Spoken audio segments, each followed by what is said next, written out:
You have been chosen. I have come to give you that greater life.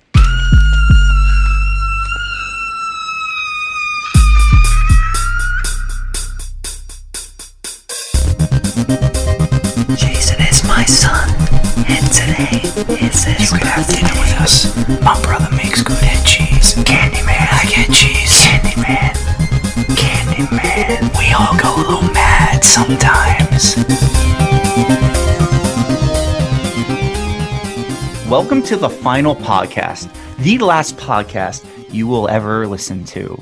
We are the creators of the Spooky Pit, the innovators of the Passion Bump, and we are bringing you down the darkest depths of the horror rabbit hole. We review horror movies and then fuck them with comedy. We are your final bros, Brian Hopper LaGrassa and Shane. I asked her out. She said, fuck no, you're ugly. To which then I asked her years later, why would you say such a hurtful thing?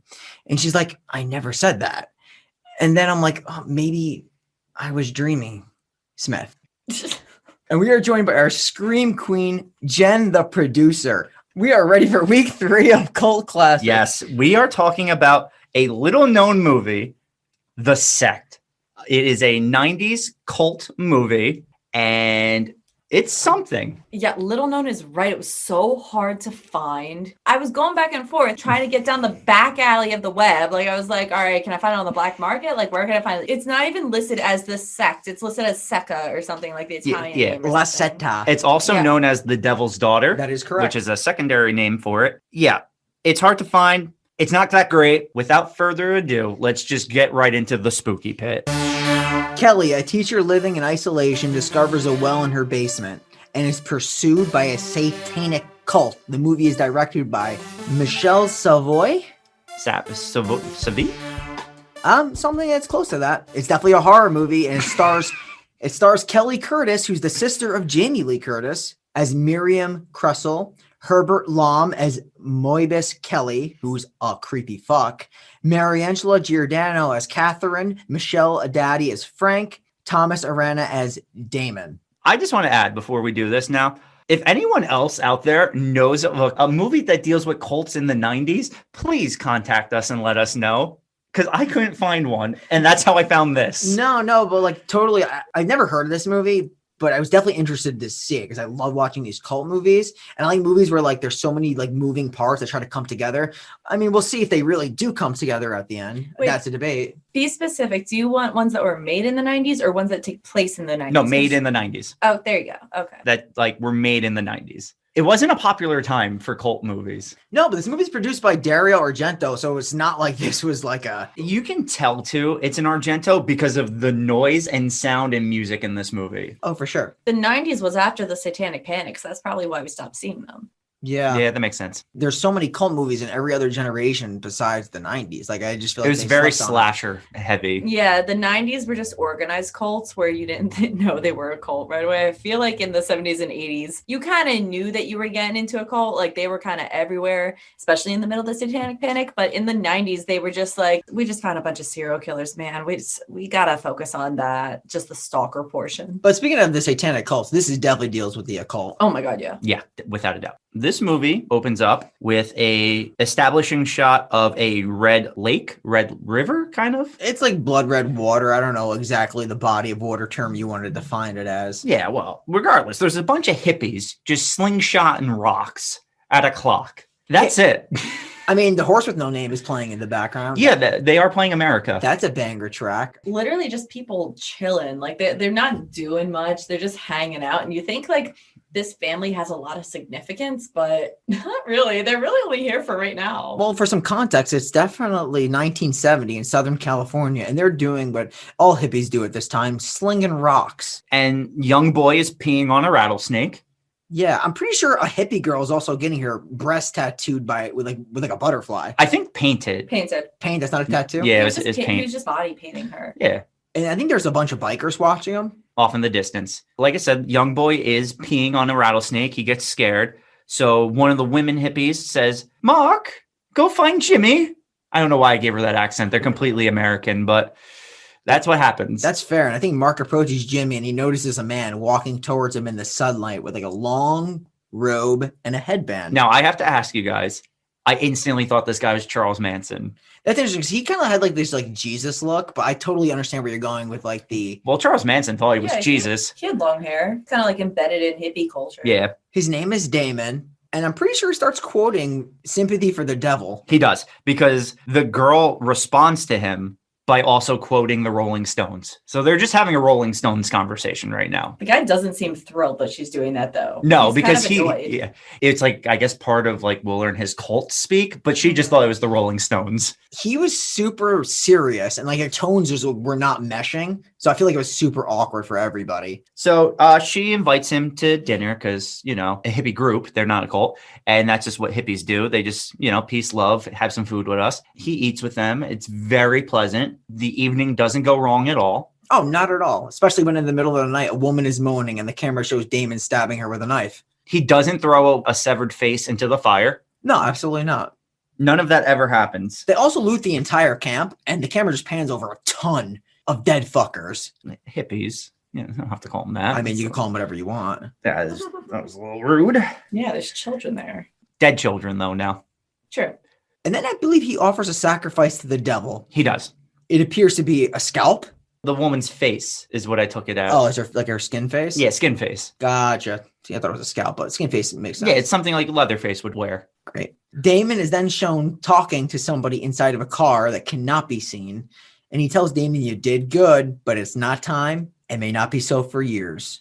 And you don't know who's in this car. Like, you don't know who's talking to him. You assume it's the cult leader because clearly this is a devil worshiping cult. There's nothing hidden here. This is just a devil worshiping cult. You know right off the bat. This is what you're dealing with. Yeah. There's no disguising the fact that they're into the occult for sure. Exactly. Which is why we instantly now cut to 1991 Germany. Because when I think of cults, I think of Germany. I don't, but okay. I feel you. Okay, good.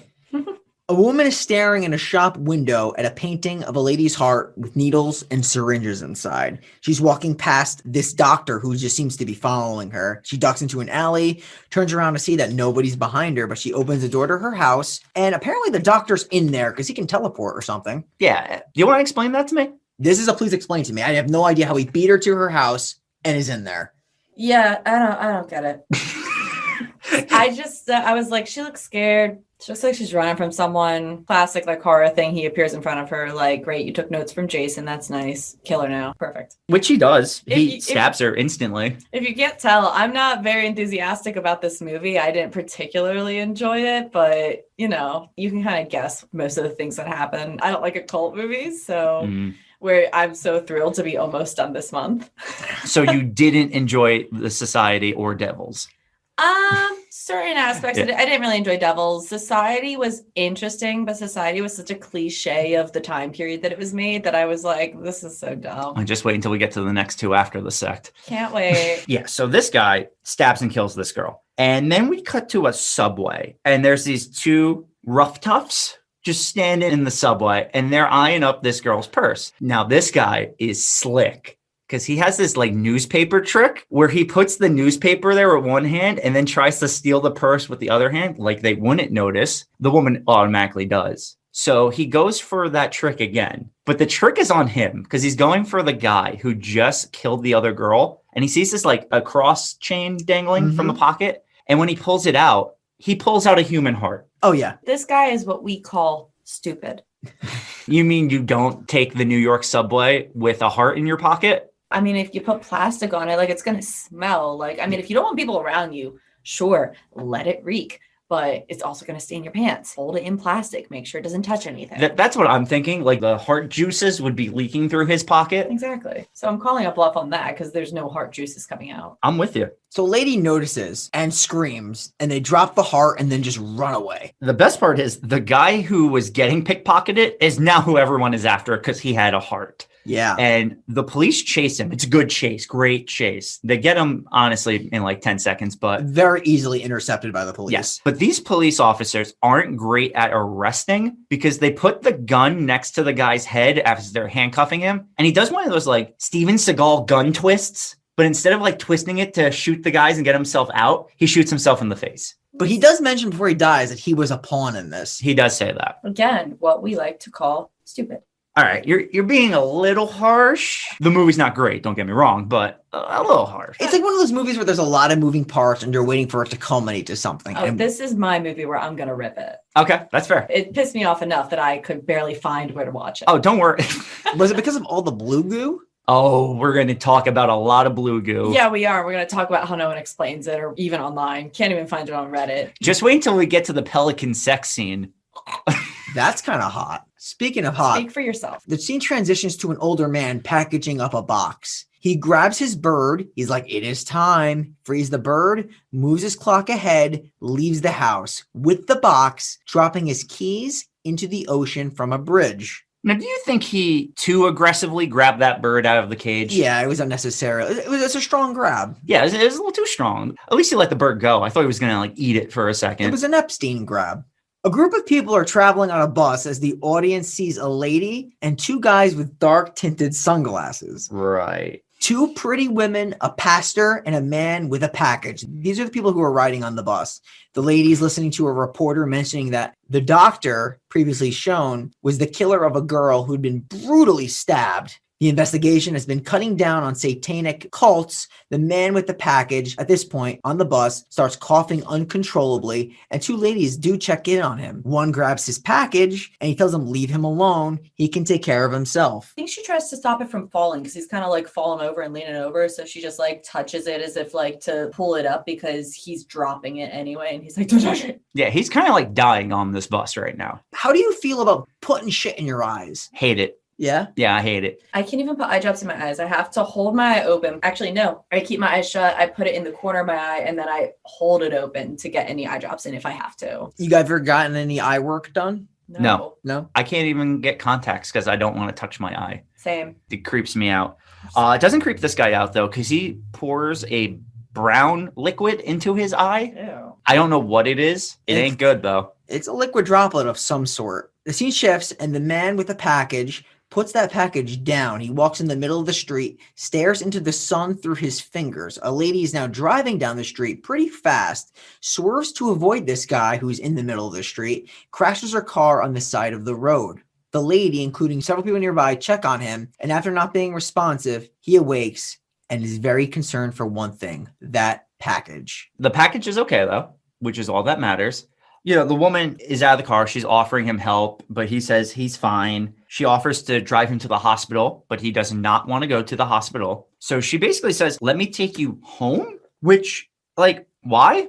Cha-ching. Yeah, that was literally my whole thing. And I guess like people were more naive like back in the 70s and shit, but you live by yourself. Well, no, this is the 90s now. Well, it takes place in the 70s, doesn't No, it? this is 91 Germany. Okay, now she's just still dumb. Yeah, you live alone in the middle of the woods. There's not much around you. You're a woman living alone, so you think like she would be a little more cautious of things. I don't know what Germany's like. I don't know if they're nicer there, if they're different. I really don't think so. There's plenty of German serial killers, and this guy looks like he's practically homeless. Yeah, no, I'm not picking up the strange man I almost hit with my car like to my house. Yeah. That's not my instinct there. I'm just going to say it. German's a fucking hellhole. Have you been there? Yeah. No, it's probably great. I'll be honest. I was going to say, They have Oktoberfest there? they do have Yeah, it Oktoberfest. seems fun. I'll just be honest. Germany's the fucking best.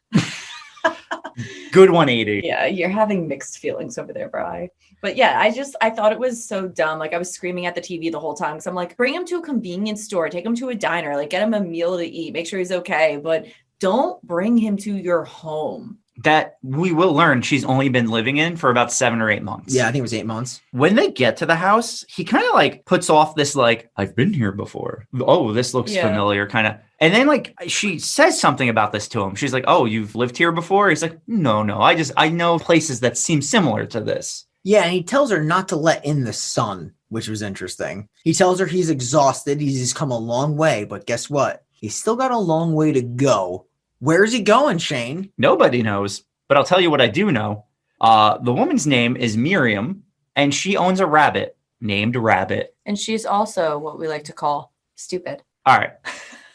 Are you going to tell me you never bought a house and then 8 months later didn't realize you had an underground well in your basement? It was hidden in a secret passageway, but you definitely know that land would be there. It's not like it's Doctor Who and you're entering this phone box that's much smaller on the outside than it is on the inside, unless it is that kind of deal. I feel like the original landscape, like it seemed like it was an underground well and tunnel where like everyone kind of maybe in the area might get their water from. So I was like, how in the original landscape do they not tell you about the basement? Well, there's some reasons for that, which we'll get into. Not in good enough reasons. I'll be honest with you, Miriam is a real catch. Well, she's a teacher.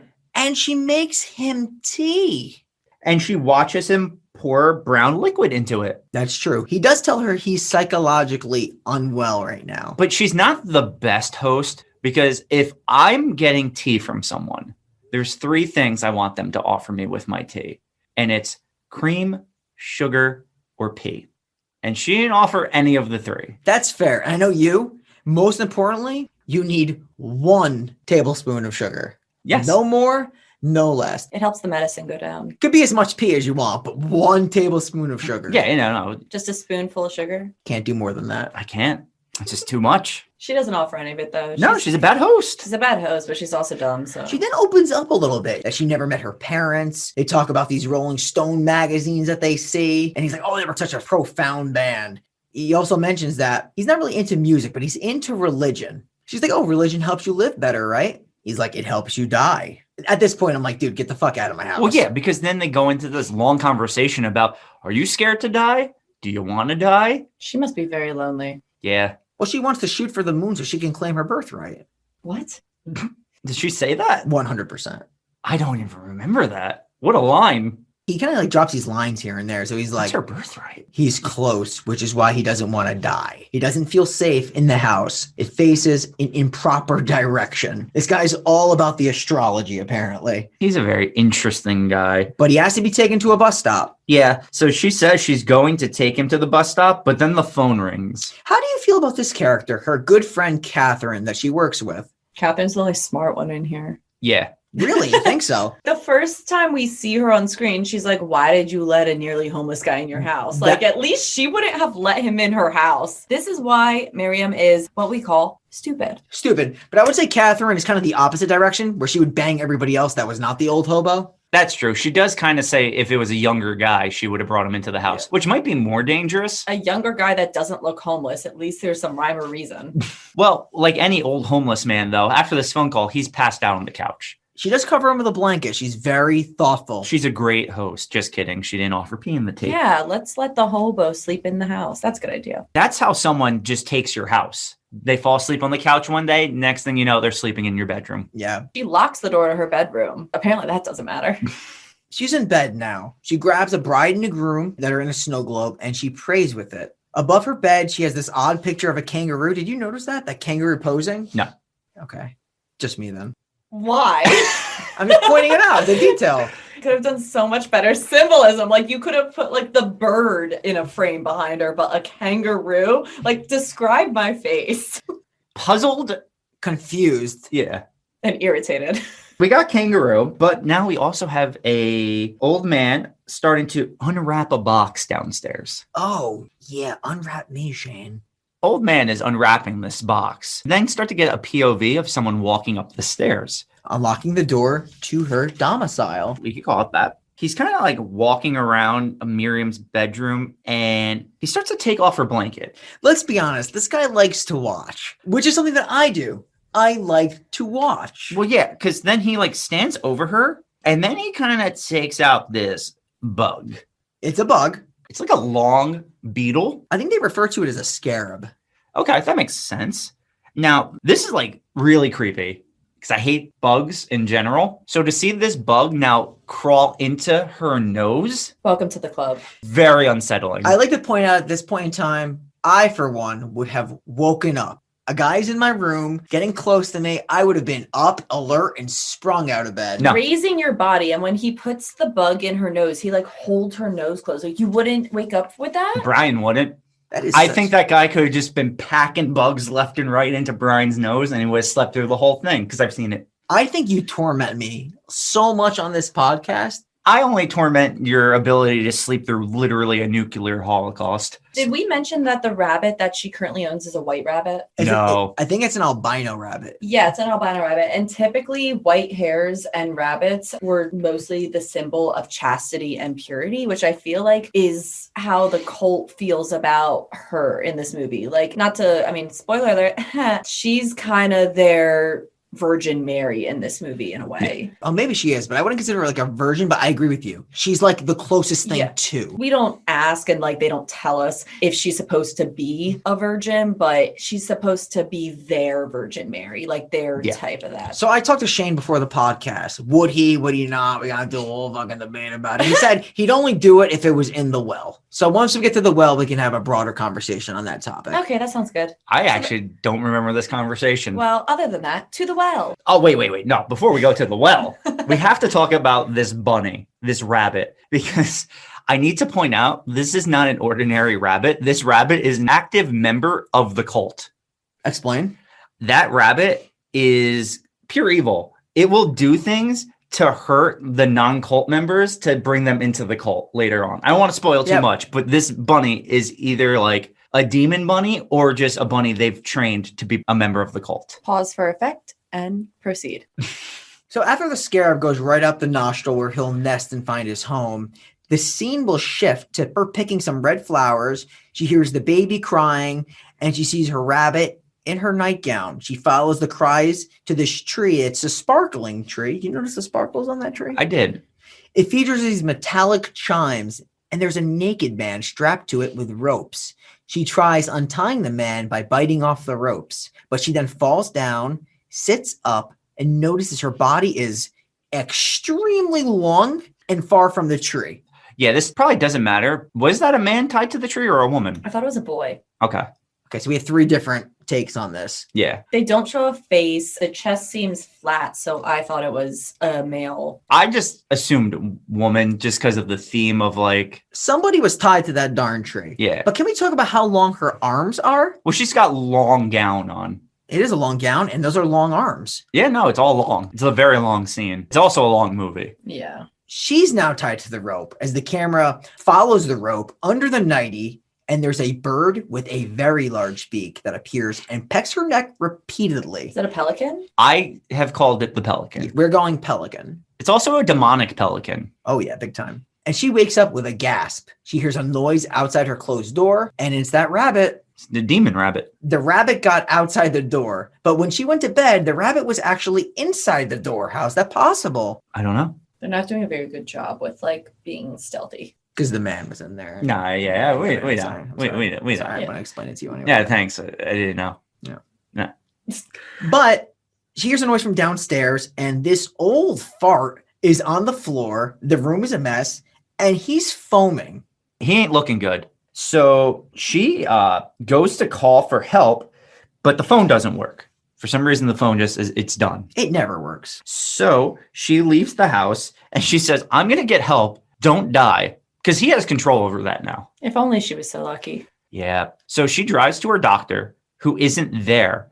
But luckily, there's a second doctor in her home. Now, is this her son or her lover or like nephew? Who? Nephew. Okay. Because he says his aunt is out. Okay. There we go. She's at an emergency at the hospital. So this is the nephew. Also, I'm going to say the second they left, this dude was up and running. Oh, yeah. It was all a ploy. Yeah, he immediately knows where like the secret door is and opens it. Now we're going to the well. And the bunny follows. Yeah, so him and Demonic Rabbit go into the basement. And I want to point out this guy's name is Moebius. So we will be referring to this guy as Moebius, old man. He has a name? Moebius, yeah. Oh, see, learned something new. I promise one day on this podcast, I will know every character's name in a movie we watch. I don't. That's fair. He moves a large cabinet in the basement, right? And this reveals a secret passageway. And I think he opens like a furnace, grabs this like twisting device. It fits in the hole in the ground because there's like this like little hatch. He unlatches this circular latch from the ground, and he notices that underneath the latch, there's a long downward passageway, and there's a well. Yes. There's a long ladder that leads to the bottom. A long ladder. It's the Metal Gear ladder. Yeah, pretty much. So he lights the package on fire and throws it down into the well and then closes the hatch. Yeah. What was that package? Food? Offering? Yeah, so I don't know. It's something. That's what I was asking. It was an honest question. I actually don't know. Like, I have no idea. Probably blue splooge.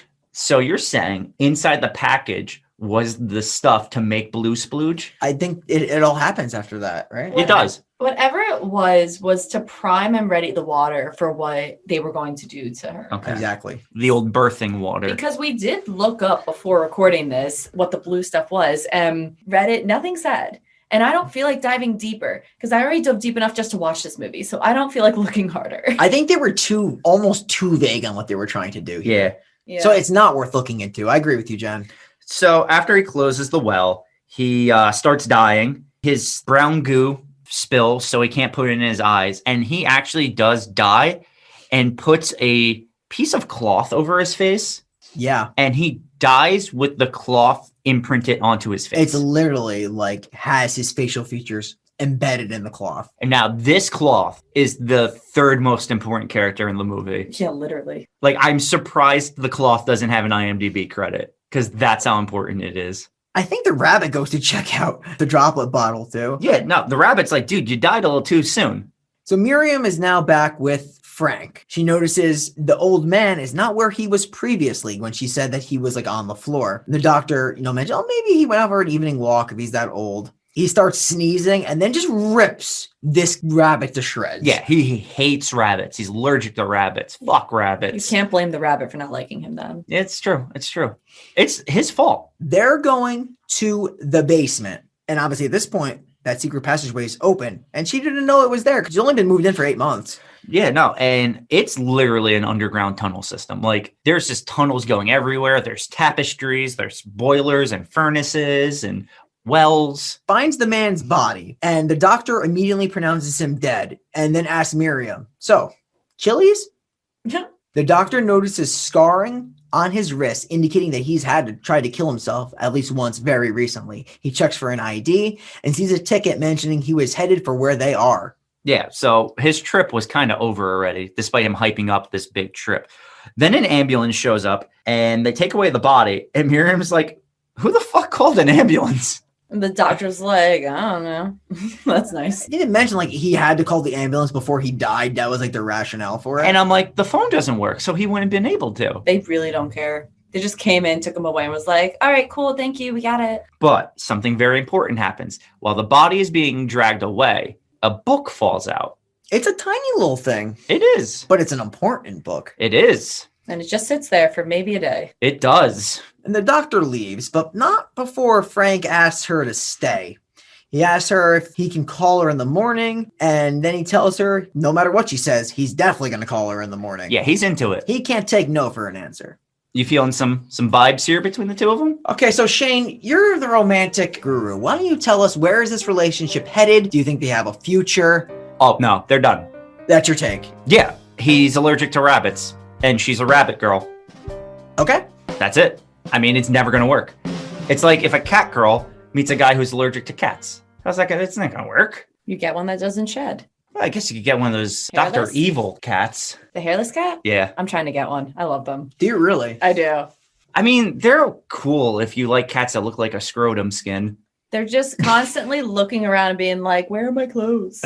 She goes to pour herself water out of the faucet. Nothing comes out. And I really need to point out that I did not spell pour correctly in my notes because instead of pour like pouring, I spelled pour like your dirt pour. Well, yeah, she is because her water has blue in it. Yeah. Jen's favorite part of the movie. So gross. Bluish sticky substance on those pipes. This is also where you start noticing in this movie, there's more pipes than there needs to be in this home. Yeah, they're like everywhere. Like they make up the build of the home. Yeah, this house is like 82% pipe. I think there's also exposed pipes. Like you see them Well, throughout yeah. the house. That's the thing. When Frank comes in, he sees like the mainline pipes, but then he sees like secondary and tertiary pipes that like don't have anything to do with the home. They're just cult pipes. Is Frank Italian? I assume most of the people I'm are really Italian. shocked he didn't try actually attempting to jump and kind of kneel down into one of those. You're true, because then he's got to get the Goombas. Exactly. Those extra coins. Exactly. Na-na-na-na-na-na. And that's all. What strikes me really crazy is, doesn't she still drink the blue water? Oh, yeah. Oh, big time. Just takes it out. This isn't weird. I actually think she may not notice it at first, though.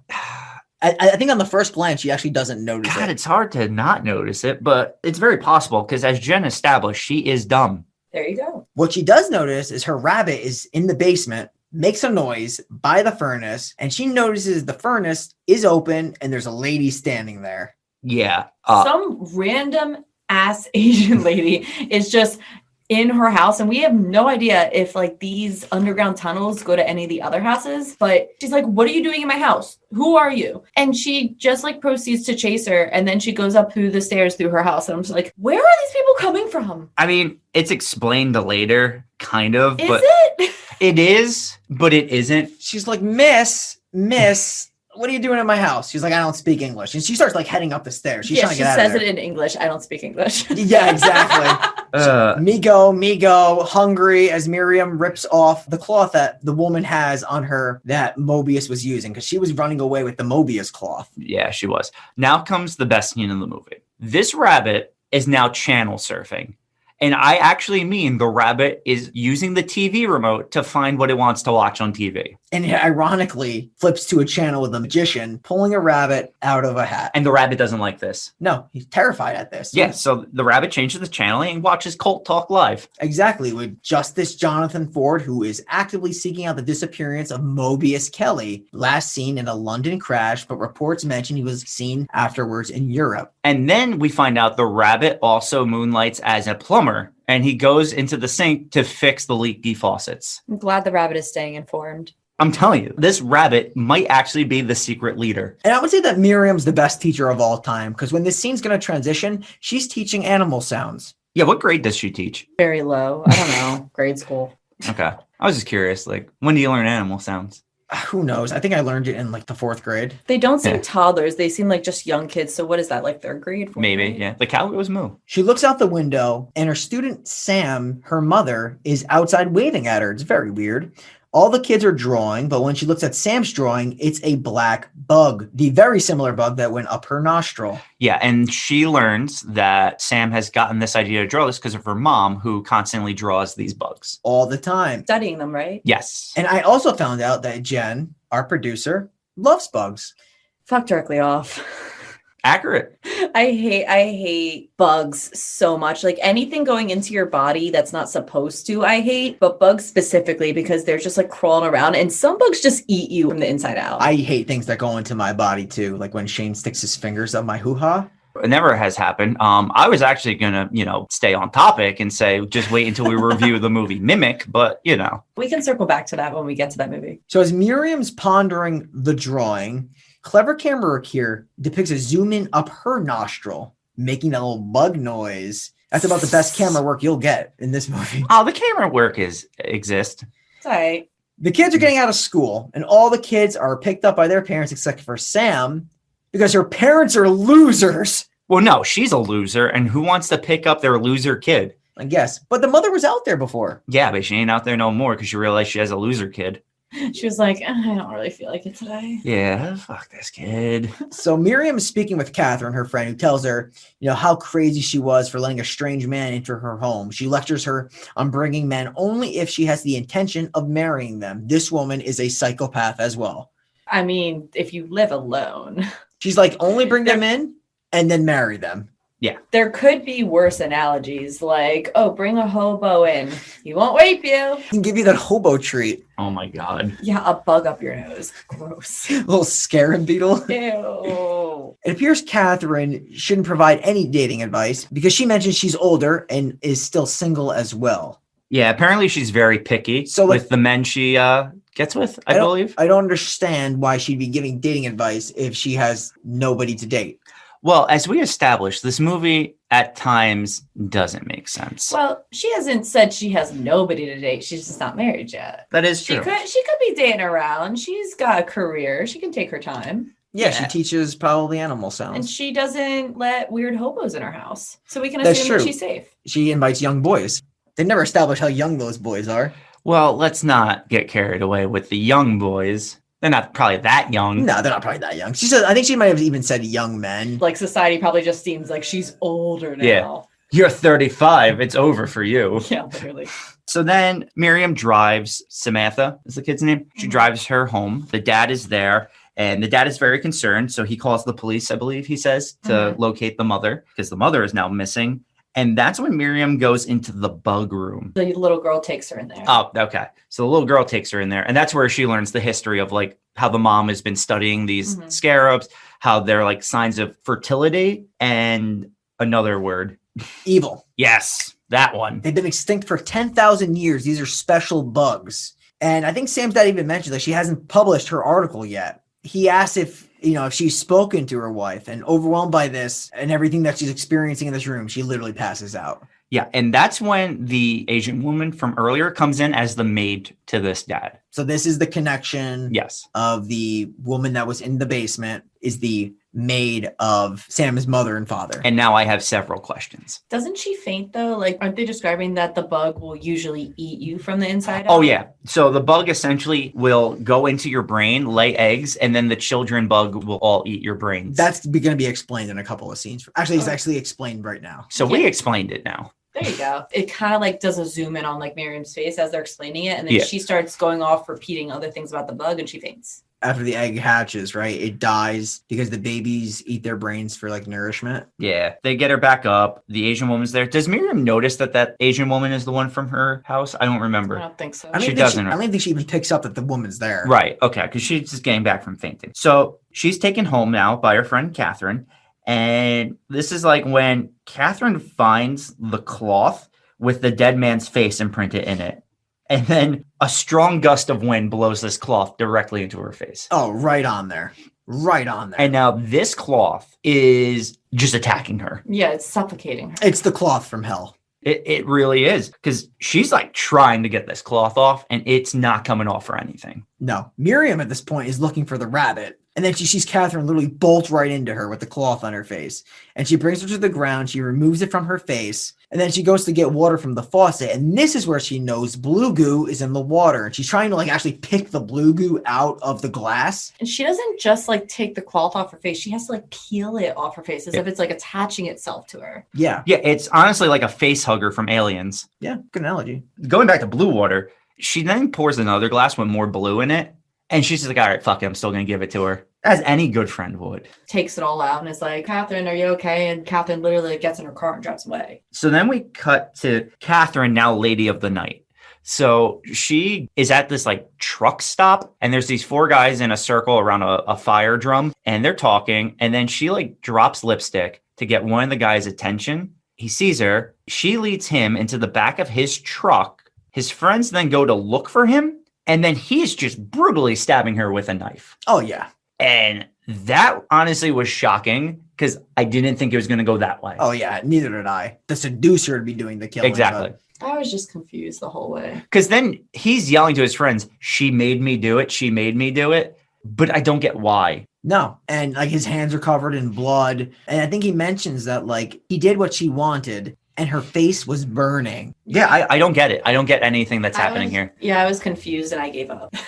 Miriam now is back, I think, at the house, and the camera pans over to the room, which has like 1 million rabbit figurines. And this is ironic because she doesn't even give her rabbit a name, but she deeply cares about rabbits, it looks like. I think her rabbit's name is Rabbit, right? Yeah, it is. They pan to her fish tank now, too. And the fish is just dead with blue coming out of it. They're just blue goo. So everywhere. this blue is literally turning into like the fucking cabin fever virus where shit, it's just like deteriorating. Like it's like somebody dumped icy hot all over the place. Oh, actually, I bet the ruins. Yeah. It's the plant in the ruins that grows through your skin. This blue is just growing through this fish now. And so this blue is clearly dangerous. So she goes in her blue bathtub because the water is pure blue. Yep. It is a blue fest. And I'm just like, fuck, man. She's so dumb. Well, just remember at this point in the movie, that bug's probably eating her brain. Yes, it could have been eating like the logic and reason portion of the brain. Because she doesn't even look like she's all there. Like she almost looks like she's falling asleep in the water. Now, is this good direction or bad acting? It's a good question. I can't tell at this point. Her phone rings. It's a message machine that gets picked up, and you hear the inaudible voice of Mobius. She runs out to answer it immediately, There's nobody there. It's the dead man, and he's saying, I dropped my book. I left it at your house. Can you keep it in a safe place till I come back and get it? Then she receives a call from Frank, who tells her to come down to the hospital stat. She's going to tell Frank, like, something bad happened with the call from the dead man, but Frank's like, oh, you heard already? And that's when it leads him to say that, your friend Catherine is dying. So Miriam gets there, and they allow her to watch the surgery, which I don't think is a thing. No, probably not. And her friend dies on the table. Yeah, the defibrillation, right? And she dies? Yes. I don't know why they called her, because she's a friend, but she's not family. Like, was she just on her, like, call list? It could be. I mean, there's no background to these characters. So, I mean, for all we know, Catherine has no family. So, like, Miriam's her, like, emergency contact or something like that. It's young boy 1, 2, and 3. Okay. I doubt it's that, but... Because they were really strict on that, having like your emergency contact be a family member. Like you weren't allowed. Otherwise. Yeah, but this hospital, we're going to learn, is not strict. Because one, they let her watch this botched surgery where she dies. And two, even though her friend has literally just died and there is no hospital in the country that would say, okay, you could go see the body now, they let her go see the body. But then again, we are in Germany. So I don't know the rules. Yep. Sure. The one lady doctor that during the operation, she mentions to Miriam, Catherine was lucid for a brief moment. And he actually mentioned Miriam by name. And then all of a sudden, Catherine jumps off the table naked and starts choking Miriam. And then she fights off some doctors and cuts her own throat. Slices it right off with a scalpel. It's brutal to watch. It is very brutal. But I have several questions. Did you even catch what she said? No. I didn't either. Just curious. Nope.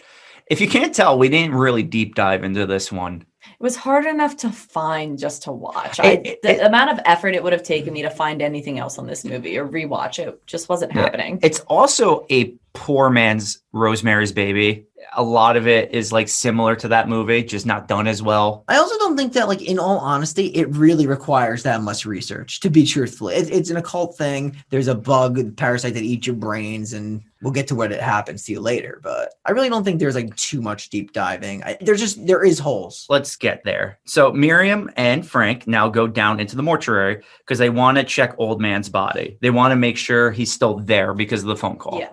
Frank is looking through caskets while Miriam's on lookout. She's making sure no one knows they're down there. But she sees someone approaching them. So she goes and hides. In there. Yeah. By herself. Instead of letting Frank know that someone's coming. While this is happening, like, she hides and locks herself into a different room where her dead friend is just in a liquid pool. Is it like embalming fluid or... Could not tell you.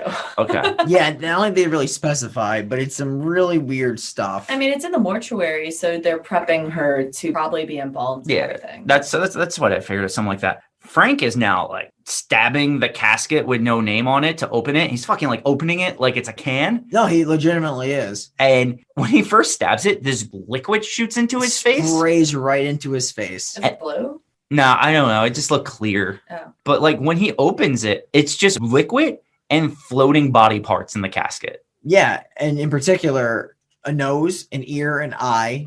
And then Miriam runs into him and tells him, she's scared. She wants to get the hell out of here. And then I think they shift back to the house where she's playing back the tape for Frank. And Moebius's message is no longer on that tape. No, it's completely gone. So now Frank, the back of his mind, he might think he's just dealing with a crazy woman, I guess.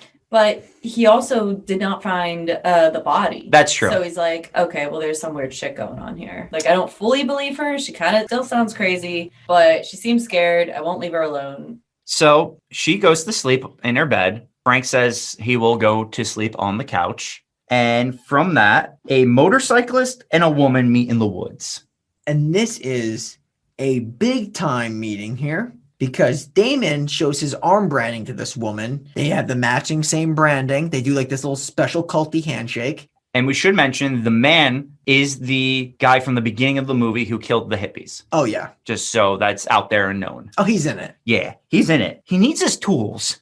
He's a tool guy. And, for a little context, he tells her, their American brothers are waiting. And he heard about what happened to Moebius. He asked if he brought the tools with him. And then he brings out the tools like you mentioned, Shane. He rolls them out, briefly shows them, rolls them back. She takes him to the car and shows him Mrs. Henry, who is Sam's mother. Yes. Also, the woman is the doctor. Correct. Just so that is also out there.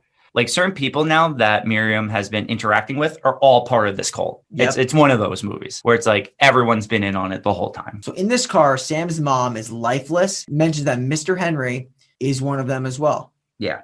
So while this is going on, Frank is back at the house and he finds the dead man's book, and we see the rabbit chewing on something. I don't know what. He was just chewing.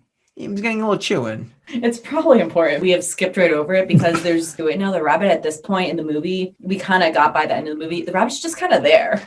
I'm telling you, the rabbit is a cult member. So Frank is the first person to really take a good look at these pipes. Well, that's what I'm saying. This is where Frank notices there is pipes running that shouldn't be there. Like, what are these pipes doing? And then he picks up like the book that was dropped and he's going through and he's like, starts to follow it like a little map. Yeah, because the diary has the pipes. Yes. So he goes to the basement and he finds the underground well and accidentally drops the book into the well. Yeah. Upstairs, Miriam, she's sleeping, and now she has a worm enter her ear. No, come out of her ear. Yeah. It was coming out? Yeah. I thought it was going in. No. I think it was coming out because I think that's why all the bugs were in her bed, because they were all coming out of her body. Yeah, gotcha. And I proceed to throw up. Okay. Well, I mean, that's fair, because if I'm going to bed and then waking up covered in mealworms, like that's kind of ruining my day. That's a deal breaker for you? Waking up in a bed full of mealworms? Yeah, deal breaker. Yeah, so now Frank has this great idea to climb down the well ladder to get the book. Then at the bottom, like stretching out his foot to try to kick it back to him, ain't working. No, but he does see the white cloth Yes, he does. floating in the water. He starts to hear people talking kind of lightly, so he walks to the side of the well and heads for a tunnel. After exiting the tunnel, Frank notices a bunch of blue plants wilted around him, as well as a large, sparkling tree like we've seen before Yes. in the distance. Now, I'm assuming all these blue plants are what the blue from the water is. Yeah. I still don't know what it is exactly, but I know it's a plant thing now. Whatever he tossed down the well, whatever's in that package, was just designed to prime and prep all the water Exactly. for what we're getting to. The scene transitions to Damon and the others from the group performing a ritual on Mrs. Henry using those long circular tools with a hook at the end. And this scene is fucking bonkers. They start to chant quietly in a circle, as all cults do, because they love circles, as Damon takes a hook through Mrs. Henry's forehead, another hook through her neck, several more until there are all around her face. And this is actually a really good scene. It's hard to watch. It's very unsettling. You can't look at the screen like while it's happening because they show the hooks like going through the skin. It's like, oh.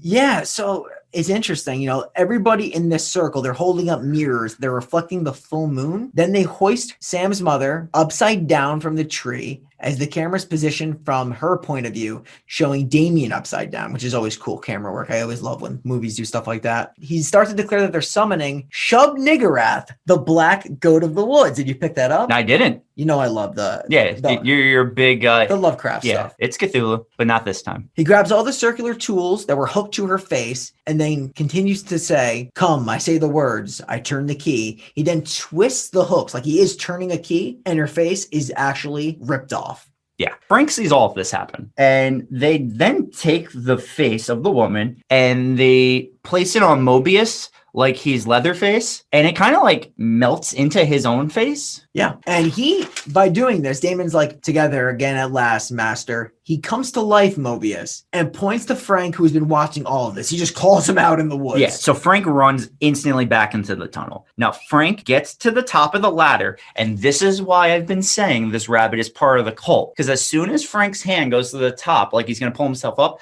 the rabbit bites his hand, and Frank falls off. Now, why would that rabbit bite his hand? He said he was allergic. He wanted to get rid of the rabbit. The rabbit can't speak English. You don't know that. That's a good point. I can't prove that the rabbit doesn't speak That English. Asian woman told Miriam she did not speak English in English. So now he's on the bottom of the well, and then he hops up, and that cloth is just stuck on his face. Yeah, and you know once you get cloth-faced, you're basically a drone of the cult. Yeah, that's the thing. Like, you never want to get the cloth to just drives on you your face. crazy. Yeah. So now Miriam finally wakes up covered in bugs, as we had said earlier. Oh my God. And this was actually pretty cool. I don't know if you guys noticed this. When she's like panicking and knocks over the snow globe is now her and the old man. I did notice that. Mobius was in there. Which I thought was a really cool thing. Because originally it was just two, like, you know, random things. Now it's her and Mobius in the snow globe.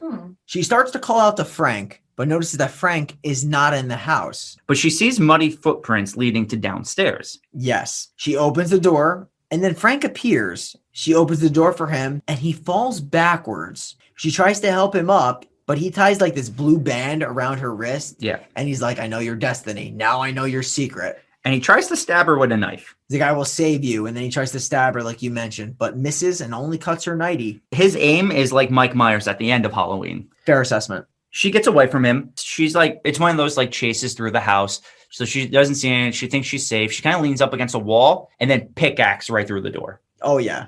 I think this is a pretty cool, clever scene, too, because did you notice that there was another Rolling Stone magazine slid under the door? Yes, I did. I thought that was pretty cool. What is the theme with Rolling Stones? Well, here? I believe people thought the Rolling Stones were a cult band back then. Really? Yeah. The whole sympathy of the devil thing. Yeah. Kind of. She runs outside. She gets in her car, but she can barely see through the windows because they're so blurred from like the rain and the fog and everything like that. So she backs up into a tree. She does end up driving away, but he just jumps right through the driver's side window.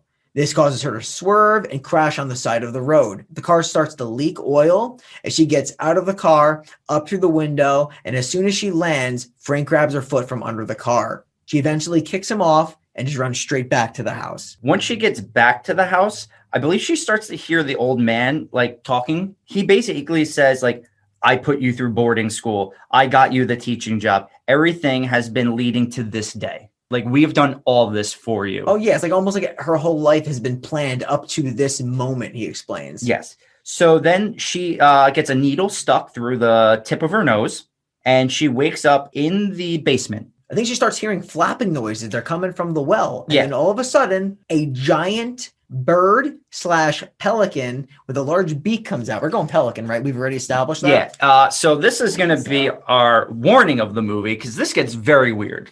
So this pelican thing kind of like spreads open its wings, and in the shadow of the wall, it's not the pelican image, it's the image of a man. Yeah. She like steps back as this is happening, falls directly into like the pelican's nest. Which I'm pretty sure is just rope. Yeah.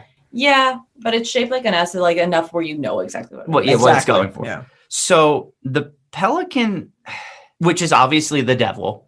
It's obviously the devil. And I like how you mentioned, like, you see the shadow of the man. You actually see the shadow of the man naked because you see his penis in the shadow. Yes. And there's even like when it's getting on top of her, like there's a hand, like it's going back and forth between it's a pelican and it's taking the form of a man. Because like he puts his hand on her hand, so you see like it's taking the form of a person. But then every time you see it after, it's just a pelican. Pelican, Yes. yeah. Basically, what happens is the pelican rapes her to impregnate her with the son of the devil. While it's eating the worms out of her neck. Yes, that is another part I was going to mention. It is also picking at her neck hole, and now there's a big hole where bugs are just pouring out of her neck. Very disturbing It's scene. gruesome. Yeah. Oddly similar to the dream she had earlier in the movie.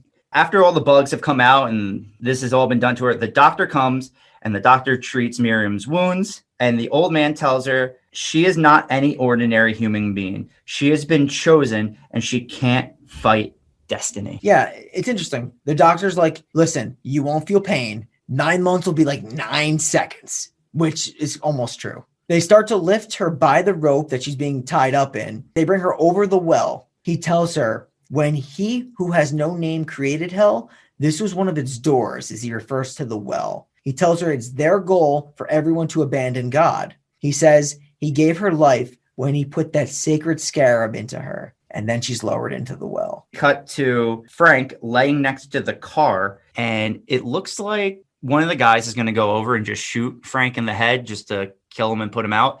But Frank kicks a fire circle into the gasoline under the car and just blows up the car, killing himself and the cultist. Oh, yeah. Total bro moment. This is badass. Yeah, it's awesome. It's an awesome scene. Then that's when we cut back to Miriam getting circled by the midwives or... Yeah, in the well. Yeah. She's getting pruny, but she's also getting hypothermia because she's literally turning pale as a ghost. But it's kind of like, all right, let's give birth, because all these women start to surround her as like they're her midwives or something. They're like yelling and like pushing her stomach to like kind of push out the demon baby instantly. I think they're yelling, push it. Yeah, and they're breathing deeply, and they start touching her stomach. You notice how the moon's been shown consistently over these scenes? Yeah. It's like a full moon, then a quarter moon, so it's definitely ritualistic what they're doing. Yeah, so they tell her to push. One of the ladies actually holds up a fetus, still in the placenta, right? It's like Yeah, still, it's in it. the moon is now shown to be completely covered. The scene shifts As the doctor lady says, this is the start of a new life for Miriam.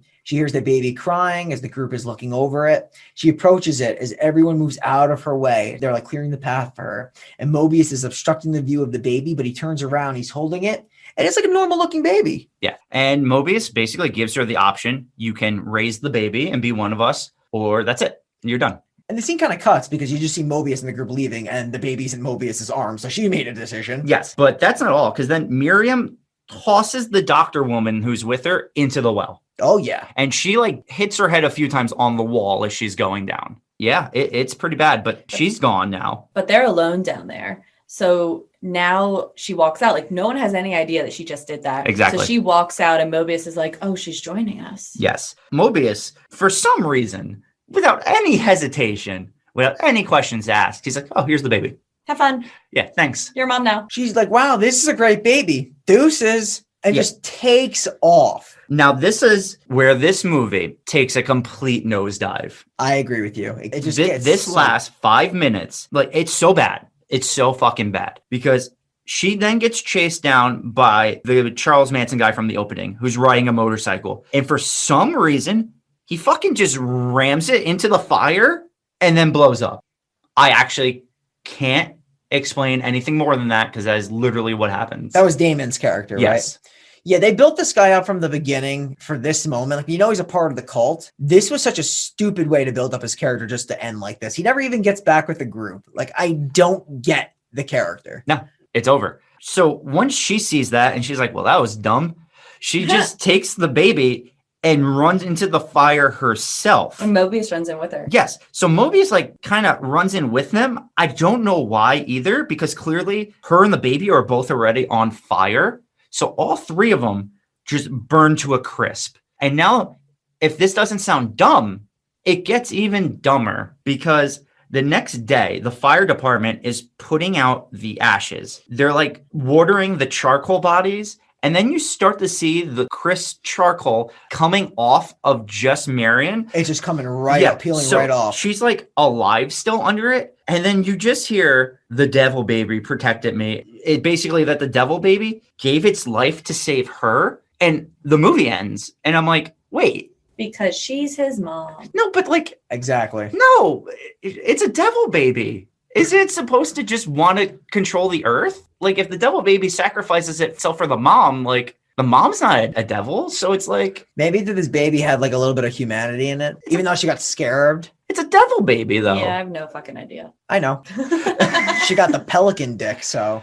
Yeah, that's it. That's it. It sounds like we're missing parts at the end, but that's actually what happens in sequence at the end. It's a very vague movie. I tried to look up some filler for some of these plot holes. Not much to be found. It pretty much is what it is. I don't think the movie came together at the end. I think Damon's character was useless after just slaughtering a bunch of people in the beginning. His big thing at the end was actually just running into fire and dying. He never really like kind of comes back into the group with the doctor and Mobius and the whole cult. For me, this is just like an average movie. I think that in the beginning, it was setting up for something really cool, but it kind of fizzled out at the end. Nothing too special. The acting was subpar. You got Kelly Curtis. She was average. Nothing special. You had some funny moments with Frank with the rabbit, and there were some comedic moments actually in this movie. But like Shane said, 90s movies were hard to come by. This is the one we went for. It was mediocre. 6 out of 10. I like the build-up at the beginning. I like the rabbit. Mobius was a decent character. It was a letdown at the end. Would not watch again. 5 out of 10. This is gonna be easy for me. I just didn't like this movie. I thought it was confusing. I thought it didn't wrap up nicely. I'm never gonna watch this movie again, partly because I can't really find it and you can't put it on your TV. But this movie is like a 3 out of 10 for me. It did nothing for me. It didn't really give you information that I could go back on and be like, oh, this was the reason for this. You didn't get much. I mean, there were some like scary parts and stuff like with the bugs and the face ripping, like, and just like her being forced to have child and being raped by a pelican, that kind of sucked. But yeah, didn't do much for me. 3 out of 10. I know all of our reviews just now were very short. We didn't enjoy this movie. Yeah, there's not much to say. We just didn't like it. Would you give it again? 5 out of 10. I actually gave it the highest rating. Yeah, did. Almost never happens. So at this point, I must ask, which of these unfortunate souls will we be putting on the Necronomicon? I think I have the one that everyone's going to say. At least I think I do. I actually already wrote it in. The baby? No. No.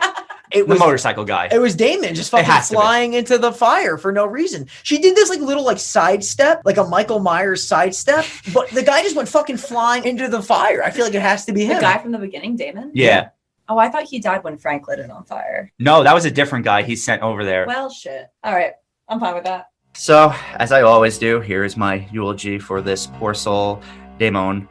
You were a very interesting character. You had a lot of hype at the beginning, killing a bunch of hippies, and then you just drove your motorcycle into a pit of fire because you were sidestepped by Kelly Curtis. And for that, we have to put you in our Necronomicon. Don't think it'd be put any better because you couldn't avoid a 2-inch sidestep to the right. Damon, you are, unfortunately, to my disdain, added into our Necronomicon.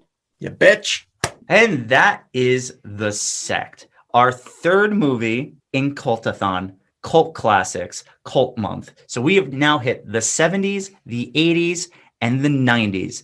And now we are going into the 2000s next week. And boy, oh boy, do we have a good one. Oh boy. And let's hype it up. We have a special guest coming on next week with us, the one and only, you might remember him from Sleepaway Camp, the Pokemon Internet Champion, Sauce McGavin. Saucy. Woo! And he will be joining me, Brian, and Jen as we discuss the 2006 classic, The Nick Cage Wicker Man. Not the bees, not the bees. And boy, oh boy, are we looking forward to that. It's going to be a lot of fun. So we are the final podcast signing off, and we will see you next week on Summer Isle.